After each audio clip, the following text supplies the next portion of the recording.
अगर आपकी सैलरी 30,000 रुपए, 50,000 रुपए या फिर 1 लाख रुपए है, तो क्या अब आपका पीएफ सिर्फ 1,800 रुपए ही कटेगा? ईपीएफओ के 1,800 रुपए रूल को लेकर आजकल काफी कंफ्यूजन है। क्या आपकी इनहैंस सैलरी बढ़ सकती है? और अगर आप 1,800 रुपए से ज्यादा पीएफ जमा करना चाहते हैं तो क्या कर सकते हैं? चलिए इसे बिल्कुल आसान भाषा में समझते हैं। सबसे पहले समझते हैं कि 1,800 रुपए की कैलकुलेशन कैसे हुई। ईपीएफ में सामान्य कंट्रीब्यूशन रेट 12% है और ईपीएफ की स्टैट्यूटरी वेज सीलिंग अभी 15,000 रुपए प्रति महीने है। अब सिंपल कैलकुलेशन देखिए। 15,000 रुपए मल्टीप्लाई 12% इक्वल्स टू 1,800 रुपए। यहीं से आया है ये 1,800 रुपए। इसका मतलब यह है कि स्टैट्यूटरी सीलिंग पर एम्प्लॉय का 12% कंट्रीब्यूशन 1,800 रुपए बनता है। अगर आपकी कंपनी हायर वेजेस पर पीएफ कैलकुलेट कर रही है तो आपकी एक्चुअल डिडक्शन इससे ज्यादा भी हो सकती है। अब इसे एक एग्जाम्पल से समझते हैं। मान लीजिए आपकी बेसिक सैलरी 50,000 रुपए है।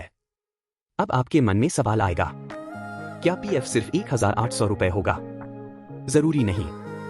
अगर आपकी कंपनी स्टैट्यूटरी सीलिंग यानी 15,000 रुपए तक पीएफ कंट्रीब्यूशन रखती है तो एम्प्लॉय कंट्रीब्यूशन का 12% यानी 1,800 रुपए होगा। लेकिन अगर आप हायर वेजेस पर पीएफ कंट्रीब्यूशन करना चाहते हैं तो हायर कंट्रीब्यूशन की व्यवस्था मौजूद है। ईपीएफओ की गाइडेंस के अनुसार 15,000 रुपए से ज्यादा वेजेस पर कंट्रीब्यूशन करने के लिए एम्प्लॉयर और एम्प्लॉय की एप्लीकेबल प्रोसेस और जॉइंट रिक्वेस्ट की जरूरत हो सकती है। आपकी कंपनी की पॉलिसी और आपका सैलरी स्ट्रक्चर भी बहुत इंपॉर्टेंट है। अब सबसे इंपॉर्टेंट सवाल, इसका आपकी पॉकेट पर क्या असर होगा? अगर आपकी कंपनी स्टैट्यूटरी सीलिंग के हिसाब से पीएफ डिडक्ट करती है और एम्प्लॉय कंट्रीब्यूशन कम होता है तो आपकी इनहैंस सैलरी बढ़ सकती है। मतलब आज आपके हाथ में थोड़ा ज्यादा पैसा आ सकता है। लेकिन इसका दूसरा साइड भी है। अगर पीएफ में कम पैसा जाएगा तो रिटायरमेंट के लिए जमा होने वाला पैसा भी कम हो सकता है।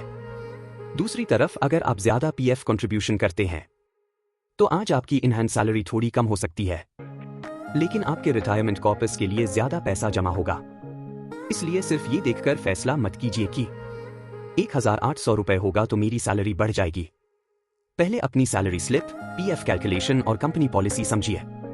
तो दोस्तों, अब सबसे इंपॉर्टेंट बात एक बार फिर याद रखिए। आपका एक्चुअल पीएफ कंट्रीब्यूशन आपकी सिचुएशन, सैलरी स्ट्रक्चर और एम्प्लॉयर एम्प्लॉय अरेंजमेंट पर डिपेंड कर सकता है। वीडियो यूजफुल लगा हो तो लाइक करें, अपने दोस्तों के साथ शेयर करें और चैनल को सब्सक्राइब करना न भूलें। मिलते हैं अगले वीडियो में। जय हिंद।